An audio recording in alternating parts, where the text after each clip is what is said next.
like oh, we're not here now. I take her the bad shooter. Where are you? When we have your phone, when I will give you, why we fear it, you know why I met that you. If I'm in I way, the more you will. And what I'm not making. What's it? Hey, I will both. Oh, then you go, oh, you have a sick calling him.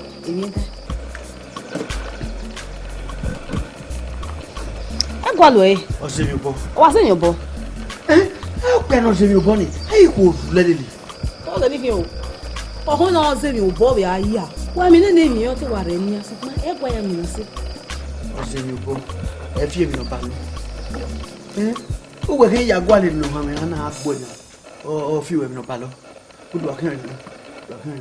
I do what I can. We are lambing and Mutula Mula, a canaco.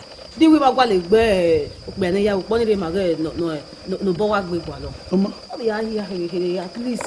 Or I did me, you won't did to me. Oh, I'm a boy. Oh, let's think be me. You told me not going to go. Where's your body there? Mewanabo. Oh, Mamugia. Ugia, my papilla.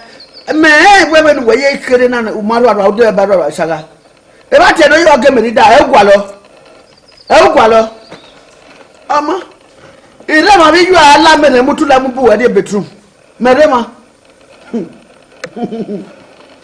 Ruduwa, Ibiakiku. Ibiaki be a fair. No, you back at this guy, Egilo. Ota, what? Here, one would you fear? Here, one would you fear chemistry war? Who near the everyone was going to say, oh, at the price, I'm a depanado. Oh, tell you, Wunu, Madame Hoga. In your pan who way found the milligram, 1,000 milligram. Any white ballet in there. Who that? Yeah, your back if you want me. Okay, what to Kada? Ima eba oyeyo obe ino ima opa ima eba oyeyo obe ino ehun kibo enye kibo Oi. Abe levis na concentrate no tafarai ke nika. Mana. See abe panty. You understand? They panty out mo me. I don't know part of my clothes. Where it's a woman taking one. So working for my local care in the market. You will walk home, what am I marketing to me to open to my head continue. That's all that was me.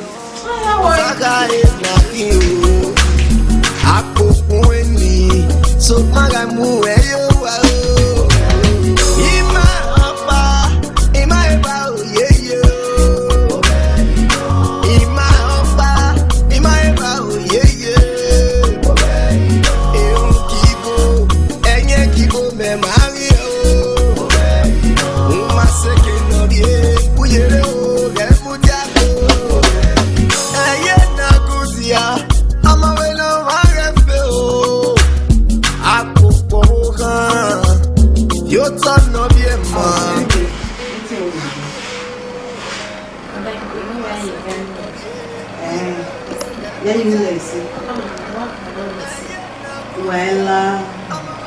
you know what about your boyfriend. I mean, how many boyfriends do you have? Your boyfriend well, what story? What do you tell me your boyfriend you have personal boyfriend? Or you to got cheating your boyfriend, you I say, well, I got cheating and I won't get it. You are cheating now. Madam, does it mean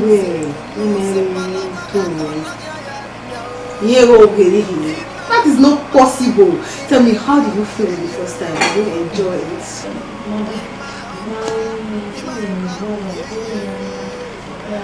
Oh, I see. Okay.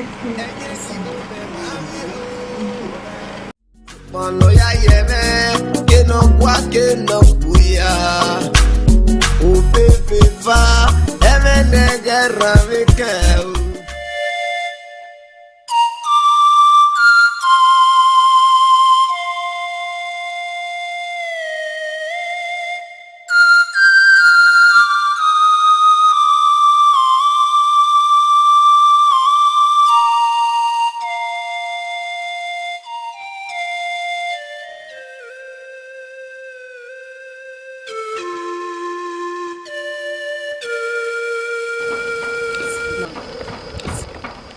we gbe mi no we se enu ya si me yeke Edo saba kan ya si we yeke we gbe mi no we se wago me bonona imaema yade o igbe ba lo me no na ya ba wa oreko akawa mosebu no so pana maka kon na ya rinya o ima apa ima pa oyeye o ima apa ima pa oyeye Erhun kibo enye kibo me mari o ma seke no rie uyere o re mu dia ko seke do kwale ke mo atula na kwale ko ma do betula do kwale ke no no o je o are ke ku me we won we ko ayi mi beka di me sifa teka we ma we di me wan gugu a na ma de dobe no ya tete ebo ni la bi ju ade compound of egbo ma be lu je na lagwa na ai take awu ni make ya kudu gbe awu ma gba data ogba no tu lemu yin wana da tu lemu yin wana re atake awu na yaku atake awu na aku wa botela we gbe lai wana de hey ugbe agwa bera agwa bijua ai atake awu na o atake awu na agwa na da no kuka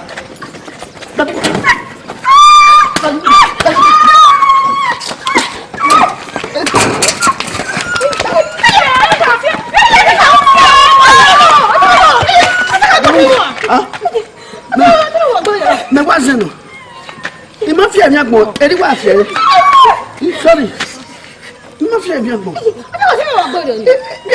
eri wa fi sorry ija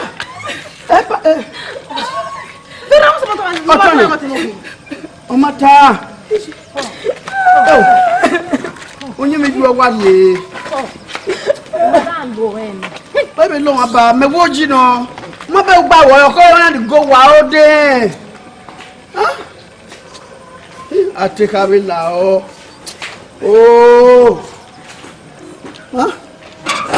ije la mi je me go ma ku o madam be so na na afafun awa de iya igbe wa ni iga so wa o doroji o igbase ma be madam no eba ma da no oda se ni no ya ko mo ina ari atini ni we ya gbo bi me wa me ba mo na gbo mu imana de o bueno bo ka ji madam e de ni e plow we ima ka mo me vai me ko paris ko imaje o se madam me de tu we ekemi na ka nwina meke ajima orunye no kyan lagwa o ari picture me iga eli pede aya je ogogwo no se ma unu no kyan gbo egbo mara we ono mo ni ma ti me oda ilu bi me obo wo kayi ai no buyo ma bi gbo de to do gbo awo wa do assassinate we ma ipe ka na ime na no ile logic na eni aje mi gbo na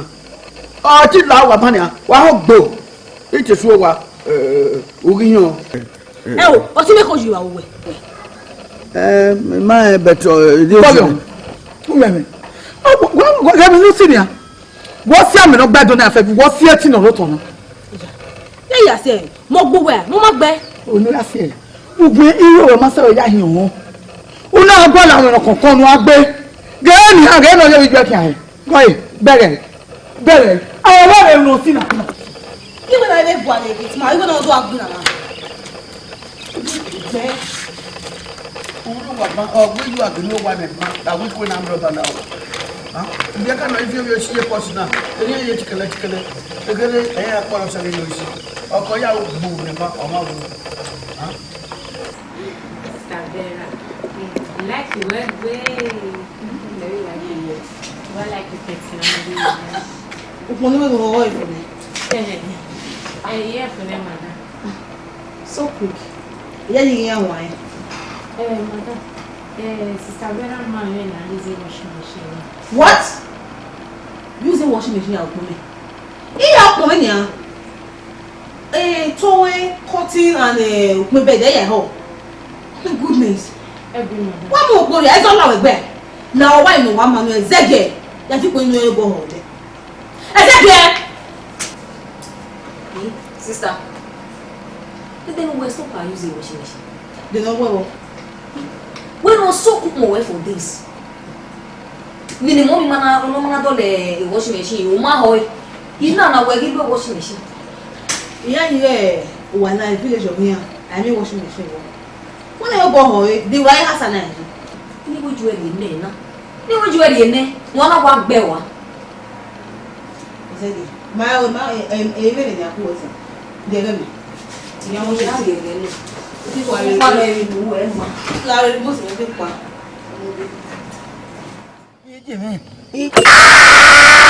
Oh! Wabuero! Ije! Wabuero! Ayo! Yawo na. Ayo walking. Agbe. Yo. E pa walking. Wasunu yi. Wasunu yi. Igele mi wa. Igele ni.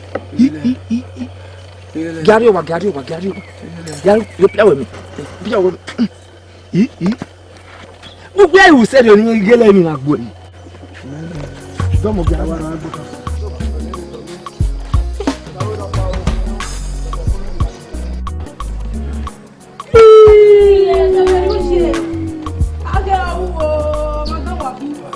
Èdè ọmọ àgbẹ̀ bá gbé kí jẹ mọ́.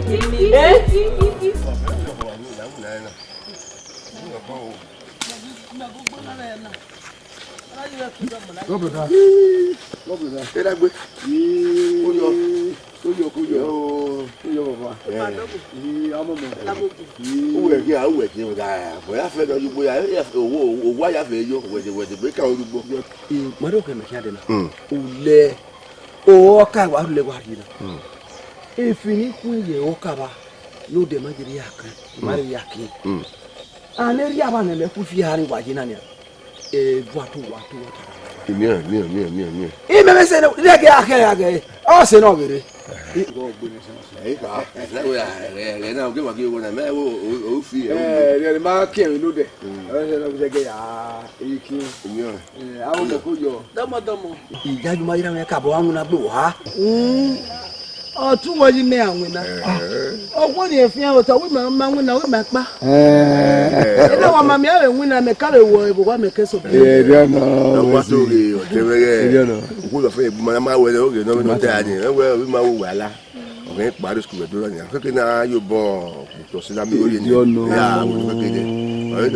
ọ̀wẹ́ òwúẹ́. Ọmọdé akójọ. Aside. Bọ́n sáwẹ́ ẹ̀gbí mọ́nà ní àtàṣe rí ọgbẹ́ ọtí ọmọdé ọ̀rọ̀ ìyá òkú olórí ọtí ìrọ̀sẹ́kẹ́ ọkẹ́ ilẹ̀ kẹrin èrè mẹ́nu pa ara mi wọ tẹ̀ náà wà fi yá ọ̀kan ẹ̀nà kò náà ọ̀kan ẹ̀nà àwọ̀ ìyá ẹ̀sẹ̀ lọ́gbọ́ àríkò ẹni yà fẹ́ sí àtúwé yá ọmọ rẹ̀ kọ́ ọmọ náà má mi bí ẹni ọ̀bì ẹ̀ bí ọ̀la dìá gẹ̀ẹ́ yà ike bẹ́ẹ̀ lẹ́lẹ́ gẹ̀ẹ́ ọtí ti bọ̀ ọtí bọ̀ wìtí oní èdè yọ̀ yìí.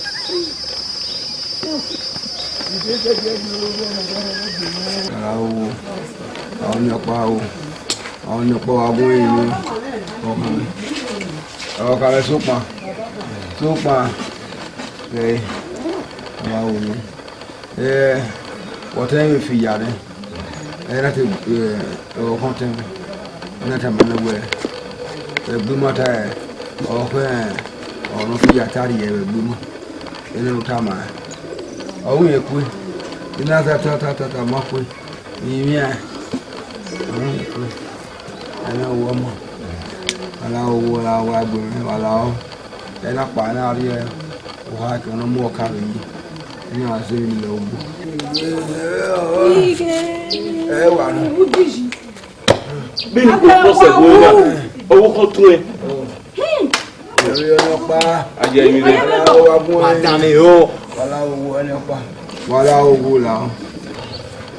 Èyí lọ máa gbé iná ń bò sópa.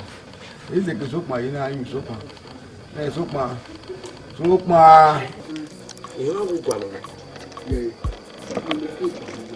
Ẹ ra mo yà pé tán gbé. Àgá kẹ́ mọ́ tá gbò. Ìmọ̀tẹ́ yìí ọ̀gá pé. Mẹ àwa tẹ àwọn onímọ̀ ẹ̀ka gbé ìhìn àmì ẹ̀ ìsopọ̀. Ìhìn àwa tó kẹ́kẹ́. Mẹ̀mí ọ̀nà sí. Sopọ̀ ní òkè yàrá ìmẹ̀kọ́.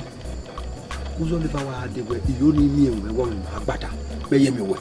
Zẹ́wọ́n mà ní kí ọmọ ìyá ìgbà ní ẹ̀bá náà wọ́n sọ̀rọ̀. Èmi náà gbà lọ bá mẹwàá gbà lọ bẹ bá ẹ̀yìn náà. Òye ọ̀tẹ̀ rẹ̀ mo wá sí mẹ́nà ló fi yà lẹ́nu. Wàlá. Ẹni ẹni ń bọ̀ yẹ èrè kàkà bọ̀. Wàlá. Wọ́n ẹ̀wọ̀n ìtàmà wọn. Wọ́n wọ́n tẹ́mẹ́ náà sí mẹ́ni náà fi yàrá. Wọ́n wọ́n ọ̀wọ́ àwọn ọkùnrin wà bọ̀. Mẹ́mà tẹ́ ní wọ́n kàdọ́. Sọpọ́n èrè wà rí mi náà. Èrè mà náà bí ẹni mà. Mi yọ ọ̀dọ̀ àtẹ. Ẹ gẹ̀ẹ́sùn. Vèmíà. Wọ́n wọ́n tẹ́ lọ sí mẹ́ni náà wẹ́ ọmọ pọ̀pọ̀ ẹ̀ka. Ọ̀mì. Ọ̀gbẹ́ ayọ̀.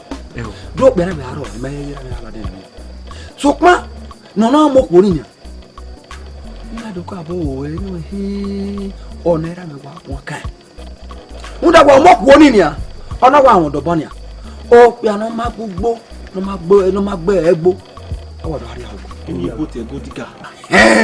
Awodo mi gbe okun ya pe no ten ni wa me ni a odo wa mi gbe obunupia sokma me no ti o e da mo Àrùn tó ẹ̀ka. wà lọ́wọ́ kẹ́yọ̀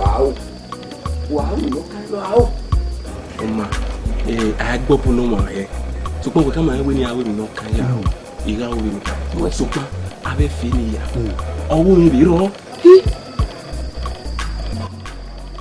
Ọ̀tẹ́rẹ́ rà gbọ̀dì mi náà bí èèyàn mi lọ́rẹ́ wò mọ́. Yóò yá pé táwọn ẹ̀ náà gbé ní wọ̀rọ̀. Ìyàwó yìí wọ́n ta. Ẹ ń wá sún ọ̀bọ. Ó wẹ̀ abẹ́ ẹ̀kọ́ ìfún wẹ̀. Ìyàwó yìí sọpọ́n ẹ̀mí náà tánà máa ń fa pánú o. Ìgbà òun náà àbẹ́ ìwọ̀ tá mi yàn. Sọpọ́n. Ìgbé ìsìwẹ̀mú nà ní. Ẹ jẹ́. Ìgbà òun náà àbẹ́ ìwọ̀ tá mi yàn. Ẹ gbọ́ ẹ dàmí bẹ́ẹ̀ náà ká iná. Oko.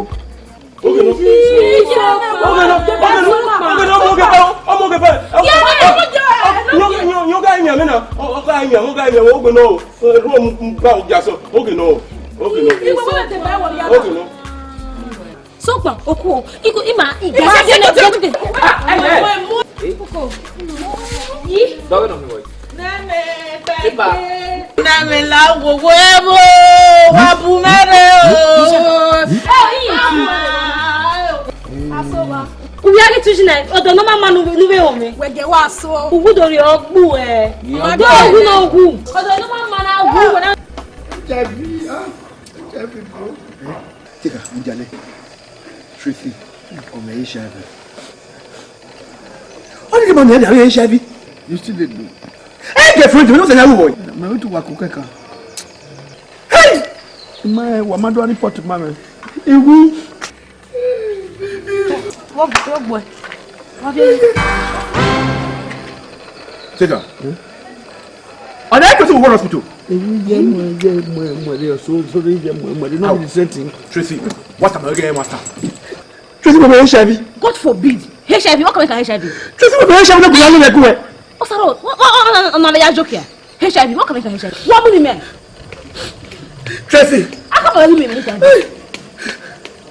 I think I come over now. Yeah, what can I HIV? I think I'm Only said na you ma go ba only said. Don't want to take away HIV.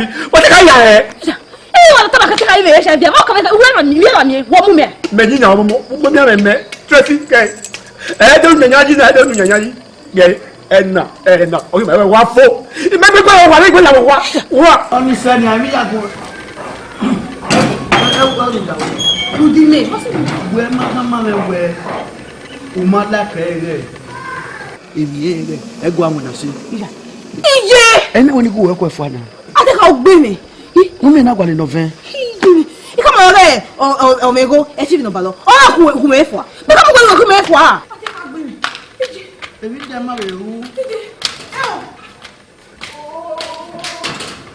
salobua ọ̀nà huhun ni mẹ́mú de baba change òun náà kéde ọ because ìyá ẹ̀wẹ̀ sẹ́nu ma ìyá agbẹ́mẹjọ ọ̀nà my head pattern wẹ́ ìwẹ̀ sẹ́nu ma ní ìyá agbẹ́mẹjọ wọ́wẹ́ ẹ̀gbọ́ àmìnà àná mi náà di chance nù ẹ̀ nù gbọ́ àlọ́ wà nù ká bọ́ gbọ́ àdùn ẹ̀ ọ́ lè bọ̀ lóko yàrá àdùn 5 in 1.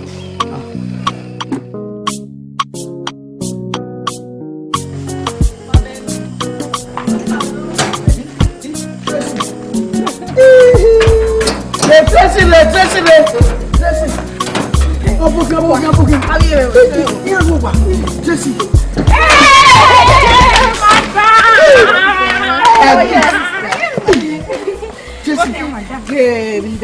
Me.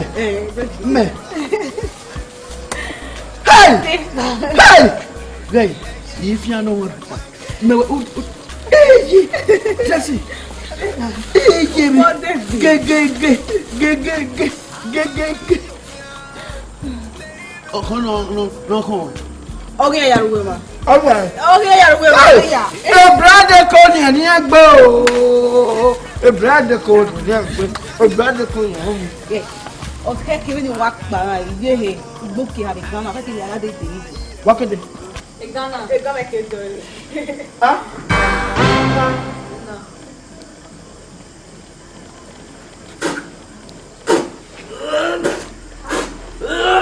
Mosulu.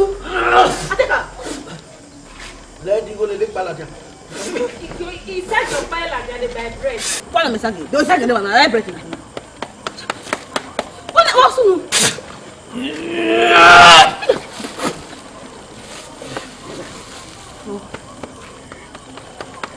Oya. Tracy ayame da tigo. Me. Tracy ayame da tigo. Eni ya wada ti ba ide bread. Waga digo kana kwa. Your bread if sagi kere. Wa ko wa me sagi. Ah, wo sagi bread we sagi o wo no ha do amo. On bread. Tracy. Wa gbe won. Be ni we me wese. Ya ki gboze. Tracy. Oya me da tigo. Be ki ya wada ti go ba iye he na woni David gbe. Ibe wa. E ka be una mo ho bread me. Wa han re to aya me da tigo be nu wi wo. Tracy. Ita to aya me da tigo. Ita. Aye na. Ya ki ya wada ti go ba. We abi wo no. Now, I'm going to go. Moment. Me do amudu. I'm going to be gamu na. Je to ya me da tigo agui. Ma be wa o ma yi ma da tigo, wa ya me da tigo. Iko bo ni nu fun je o seta e kan. Oi.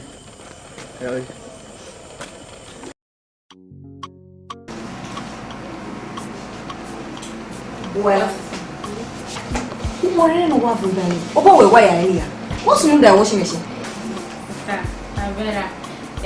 You like it when I out when Tracy and Mamma Boy when a machine I out and I use it. The washing machine we want a decoration here we want. No better man when why use a washing machine? You're not making that day easy anyway. A lack of an eye out more. Well, yeah, you go out with Donia when he came in man. I use the washing machine. On your go, oh my out. A city road, Gino. I use a washing machine. Yeah, out more. And I go use a boy out more. I was saying, ti wa dala wa na. Me ko la wa se me fa iba e mo. E gbogbo mi. E gbe ni afibutu. E drive we gbe, eh. My agba the driver very soon agba the driver. Okay, man. As a penalty, we make a win. Okay.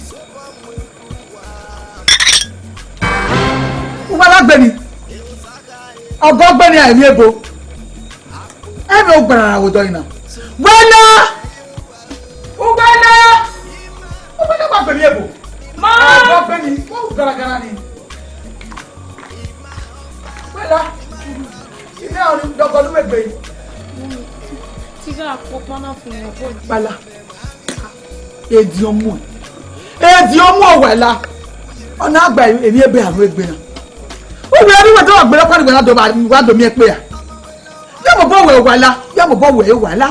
Ẹni ọkùnrin náà mẹ́kẹ́ wọ́n mẹ́rin lùtà wọ́n náà mẹ́kẹ́ gẹ́ ìpè sálàdì náà òkè àgbáyé sí òkè nù mẹ́wọ̀ wọ́sà. Ìyẹn wọ̀sà wà náà mẹ́kẹ́ ẹ̀. Tàlẹ́ mẹ́lọ, wáyà rẹ̀ ni ẹ̀ wò kẹ́dẹ́gbẹ́ kẹ́ni ẹ̀kẹ́sẹ́ náà ní ẹ̀wẹ̀ ẹ̀yìn ẹ̀gẹ́ òtàlẹ́ ní àdókù ẹ̀.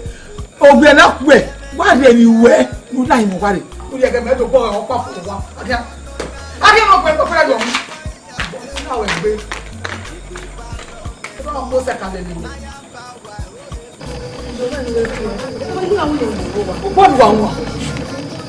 Ó yẹn náà parí. Ó kò sẹ̀ gẹ́rẹ́ pẹ́.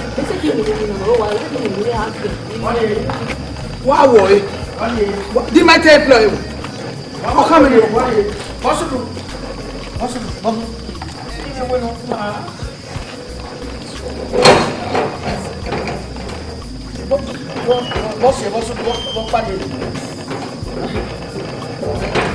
Onyi mi ju ẹ ma, onyi mi na mẹ ma lẹkẹ ẹ, eke ẹgbẹ akọwọn agbẹnẹ ma, iju ẹgbẹ kan ẹgbẹ, ọmọ ẹ mọ onyi mi ẹ ma, lẹkẹ gbọ ọbẹ kọ ọrọ n'afa.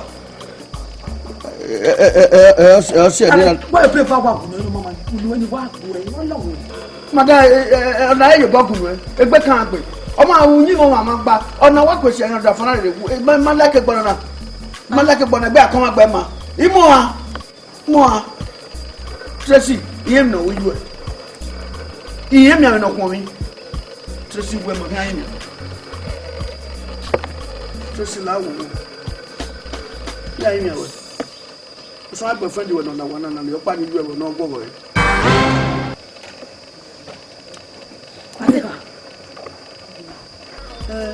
Ọyẹ mi àwọn ọkùnrin mi nílẹ̀ yà wọ ẹmí nà gbọwọ rẹ ọyẹ gbé kàn wọn ìjọ tọ́sí àbẹ́tà bù wọn ni wọ́n gbé kàn mi ọ̀sẹ̀ malaria Tracy láwọ yọpá ni bí àtẹwé ni wíyọ bọ̀ níwà ní arúgbó dẹ́wẹ́ ni wàyà máa wà náà ní gúdúrú tó wà àgọ́ mi jù ẹ̀ bẹ́ẹ̀t ní mọ̀ ẹ̀ ma èyí kí ẹ̀ náà dùn.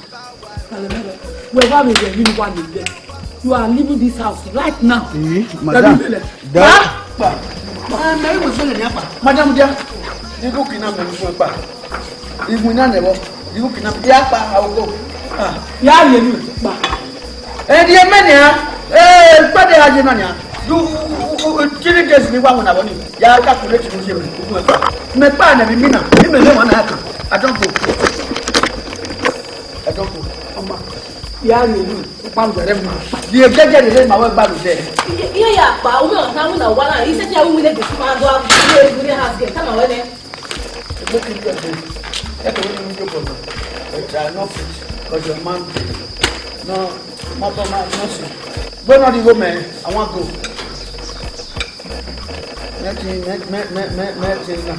Akwonafa. Just some possession to go one is secret. Ẹnu ká gbẹ ló dé ilé ẹ̀dẹ́gbẹ̀ yà á lẹ́gbọ̀ ẹ̀. Bẹ́ẹ̀ta ni ìhun mi gbẹ́ jẹ́ lọ́dọ̀ rẹ̀ mú sí ẹ̀. Ugbó ẹsẹ̀. Ugbó ẹsẹ̀. Báyìí mo gbó ṣe. Ẹ na wà ká ẹ̀. Uke wà nínú àká owó ìbọn. Ìjọ wà á kúrò wù. Mujage gay. Wẹ̀ mudia ẹ̀ nẹ̀. Gay ọ̀nà ìfẹ́ wù kúrò rẹ̀. Wà do ṣì tì ní. Wẹ̀ mudia wọ́n kí á gbọ́ gbọ̀nà kẹ́ ẹ̀. Mo kí á gbọ́ ẹ̀. Ọ̀nà kí. Ìjì ṣé yẹ di bọ́bà? Yẹ di bọ́bà? Gbọ́gbọ́ lọ mọ. Ìjì mi yẹ di bọ́bà? Gúnlẹ̀. Kọlọ̀gà. Yes. Where? You are the bomber. Awari. Iji. Wa mu bawari wa kalo. Iji. Esi. Hello. Pardon, pardon, Bessa. Eh, mais what is that to me? Na madame winner. Manu wa me go by again yo. C'est pourquoi haram. Il papa of everywhere. Et pas moi de what de mieux. Ore mana. OK, ça donne bon. Bah, maman.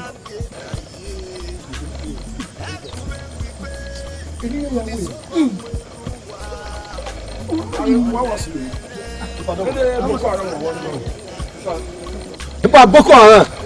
Oh, Bobby, where me ta? Bobby.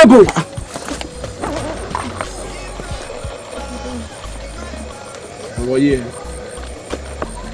Wow, man.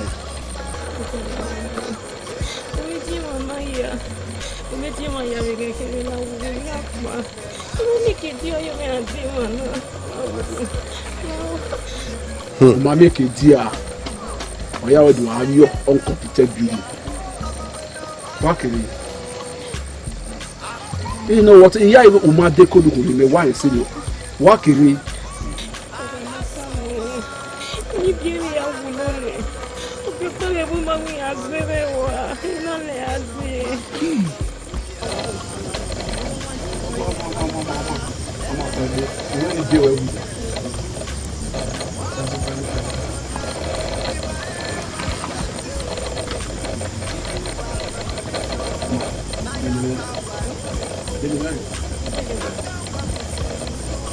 Pas beaucoup, hein. On a fait beaucoup.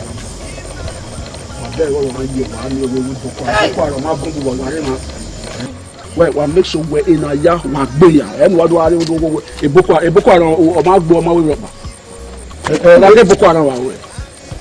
If I bomb a book, if I Magme Kenny. Well, make sure we're in a yah fair, what we can, and I am who cleared this. If I open up now, because anything but the book, shut up. Bombebo. Ima eba oyeye o. Obe ino. Ima opa. Ima eba oyeye. Obe ino. Erhun kibo. Enye kibo me ma o.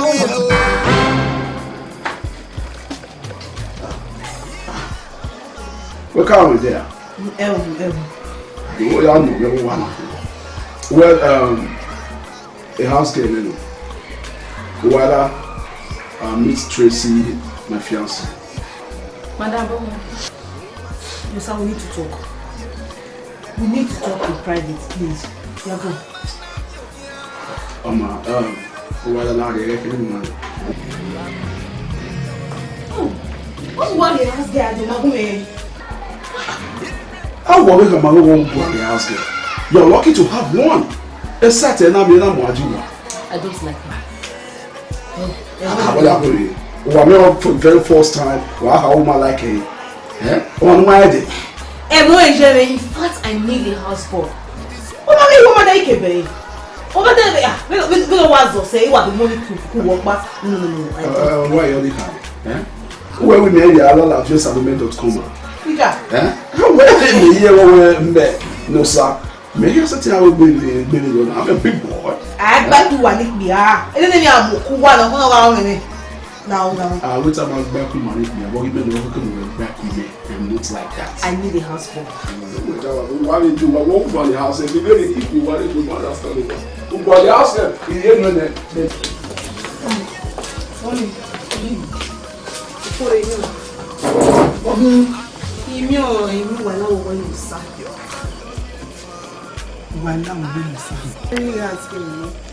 So, ye wala gumento. Oh, wala no gwedo.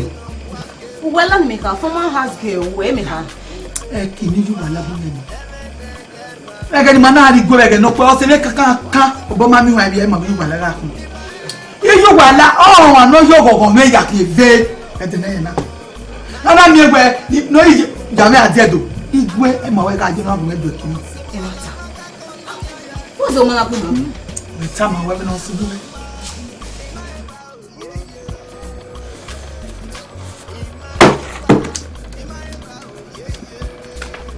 Oh, there. Boba. Oye. Oye, c'est quoi? Et bien le. Quoi? Il est donc via au point, il y a un autre bien, il y a un doué. Yìí sọ wà hó ẹ̀mí. So what? Bẹ́ẹ̀ni. Ize gbere mana. So what? Iwa gbera ina we le van to gbemutia. Ko, egbero. Ko. Ogbe, ike ando so wa. Wà pọ̀. Èyí tó sùn wẹ̀.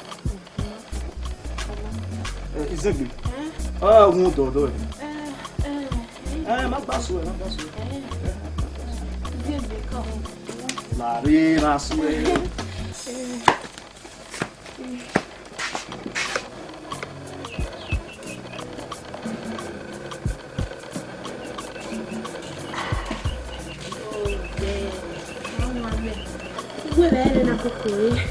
Ibai. Me dá o Ibai fún náà. Só vamos Ibai fún.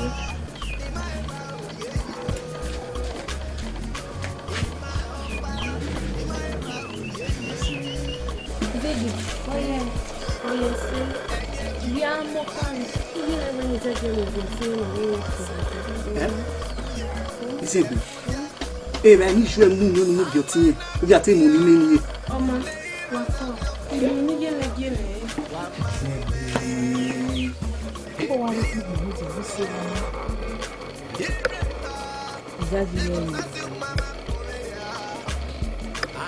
Ìjáde yẹn ti ṣe wá owó ìpínlẹ̀. Ọ̀rá yìí.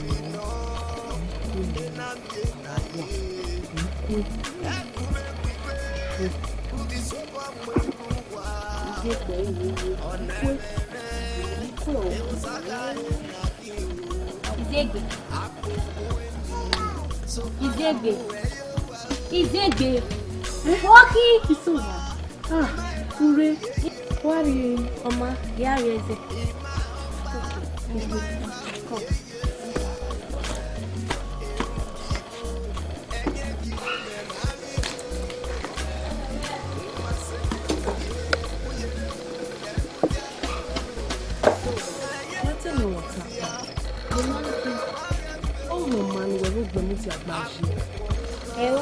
That's my note.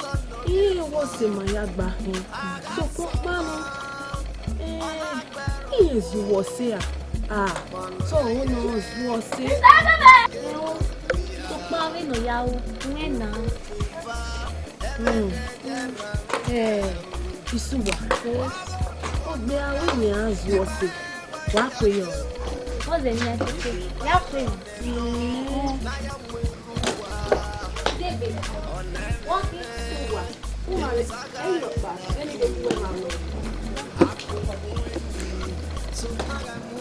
Izegbe. O bebe mi omi e. Wọ́n kí ugu bẹ gbogbo wa. Igogo no sebe. Ya no. E mo re saga wo. Yo gogo no sebe. La irie mo na yari e na ya. Eye na kusia. Mama na wa. Yo tono bien ma.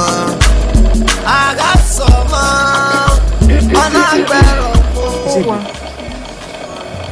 Wa mo pori. Iwe ni beta mo wa ri edo. Edo. O me de ta ya. Ati yele no re blog ni mo re re gbogbo na. Ni aje edo. Dede no gude.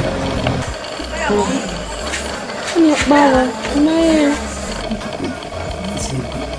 Orí ìwé òbí ẹ̀ òun náà sọ̀tọ̀ ni kó ìṣe ń tarẹ̀ ìwé ìṣe ń agbóhùn àárẹ̀ mọ́. Ọ̀ma ọ̀gá ìṣẹ́gẹ̀ nílò wàá ìgbìmọ̀ ògùn lẹ́rẹ̀ rẹ̀ pé. Izegbe. Uga ka ọ̀dà mẹ́. Ẹ̀rẹ̀wé àbẹ̀dá lọ sí i. Kọ̀. Wà kọ̀. Gbà. Gbẹ̀. Ọmọ. Bẹ́ẹ̀ni mi sáré sí mi. What is that man now? Ugari here. ya we time about I don't know what's we near that be jam me we are looking man that me go down. E da ba ga to sina ma te ko no la mo kwa. So pa ga do we kwa nya umunya me as game. E mo pa ya me henta. We can ja ji mata. Yo, mommy now. No. Degbueyi. Esunu. E ga ni no ya no ni ya sunu ni ya so si di ni. E ma fi o. E ga na me ase do na me fi o ni. Ni me na na ni. Ibi balo meno na ya ba wa oreko akawa mo se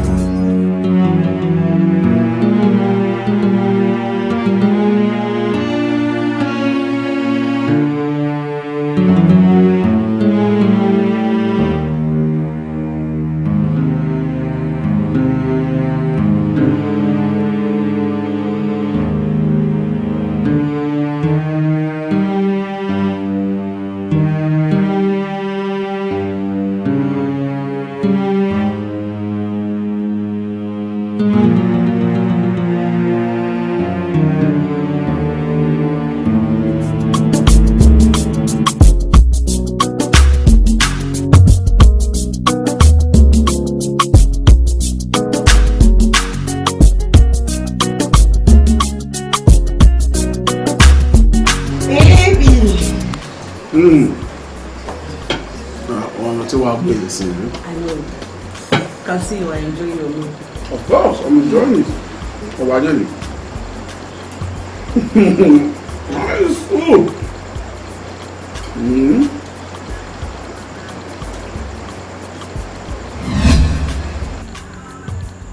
Baby, what's up? Baby, what is it?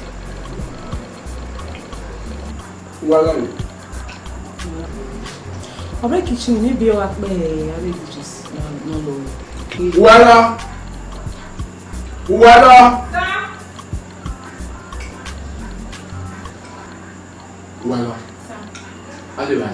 No less, sir. Yeah, problem. No problem. Just that. Wala. Love you. What? Baby, are you okay? Wala. How are you? My goodness! A friend went at him. Tracy! Tracy? Yes. I don't know. If anybody wants to say Tracy, I don't know.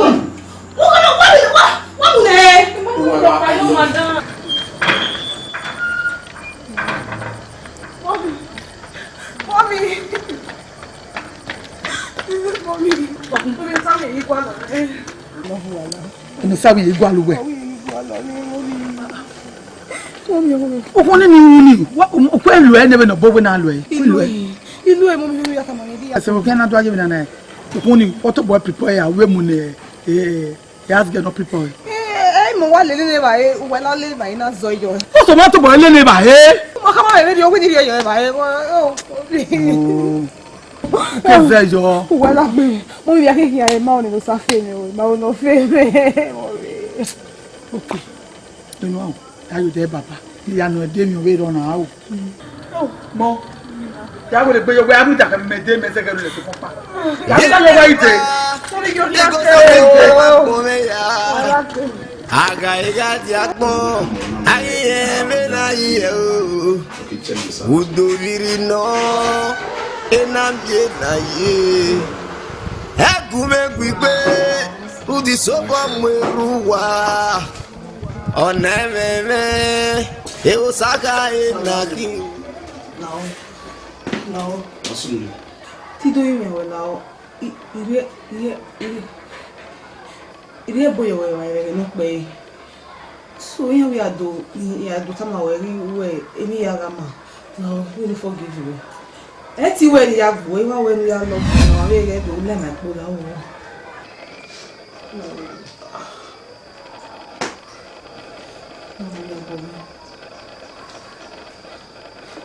Josie. Uwe yebo imelayi. Josie uwe yeli imelayi. Uwe yebo ume. We mama wa we la ma po ya we na o no. Oh my goodness. No. No. Get out!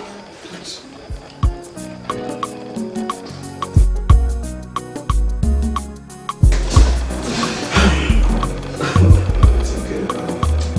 Tracy, Mommy was setting to continue the relationship. Don't do me like that. What kind of joke is this? What's me? They want to work, they want to work. Don't forgive me, really. Of course, they forgive you, really, but you came at a very wrong time. Wrong time? How? Well,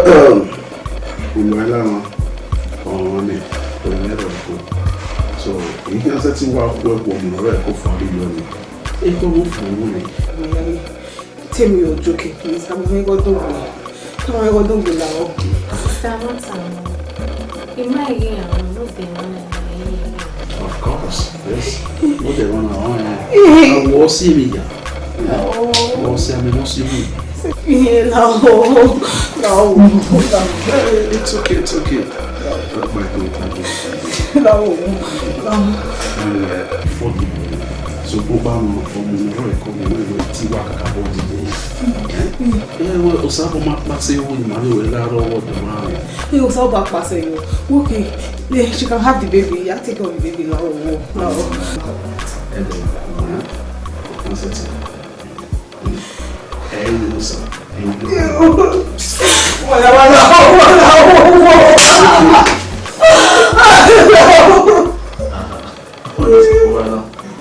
Ima apa?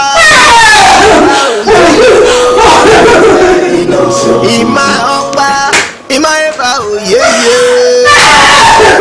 Erhun kibo, enye kibo me Mario.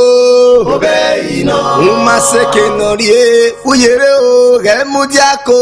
Obeyino. Amana yokia, neibe na kiafo. Wa marive.